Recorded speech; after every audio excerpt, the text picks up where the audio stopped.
Band باجا بارات کس کے گھر سے آئی، ٹک ٹاک گرل کس کی دلہنیا بنی، آج بھی وزراء کے وضاحتی بیانات سے سوشل میڈیا رنگین رہی۔ سندھ اسمبلی کے باہر اور اندر شادیانوں کی گونج دکھائی دی۔ ذوالفقار شاہ نے معاملے کو پی ٹی آئی کا حربہ قرار دیا تو تیمور تالپور نے خودکشی کو حریم شاہ سے زیادہ فوقیت دی۔ خرم شیر زمان نے بھی بینڈ باجوں کو حریم شاہ کی شادی سے جوڑ دیا۔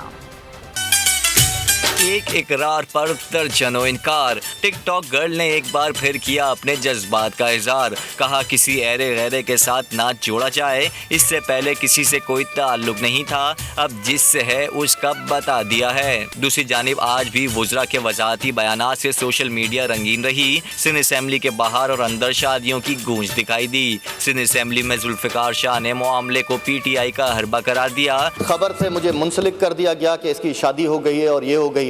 یہ گھٹیا پی ٹی آئی والے جتنے بھی ہیں، علی رنس ہیں کوئی، انہوں نے پیسے لیے ان سے پی ٹی آئی والوں سے، اور انہوں نے میرے خلاف پورے سندھ میں، پورے پاکستان میں پروپیگنڈا کیا۔ وہیں خرم شیر زمان نے بھی اسمبلی کے باہر بینڈ باجوں کو حریم شاہ کی شادی سے جوڑ دیا۔ حریم شاہ کے شوہر کو ویلکم کرنے کے لیے آئے تھے، اس کے لیے ڈھول بجانے آئے تھے، تو سندھ حکومت سمجھی کہ شاید ڈھول والے ہمارے ساتھ آئے، ان بیچاروں کو تھانے میں بند کر دیے، ان کو چھڑوایا جائے۔ صوبائی وزیر تیمور تالپور نے حریم شاہ سے شادی کی خبروں کی تردید کی، بولے حریم شاہ سے شادی کرنے سے بہتر ہے کہ خودکشی کر لوں، جبکہ سعید غنی نے ایک بار پھر سے ٹویٹر پر وضاحتی بیان جاری کیا، لکھا الحمدللہ میں اپنی واحد بیوی اور بچوں کے ساتھ خوشگوار زندگی گزار رہا ہوں، میں نہ محترمہ کو جانتا ہوں، نہ کبھی ملا ہوں، اور نہ ہی کبھی میں نے انہیں دیکھا ہے۔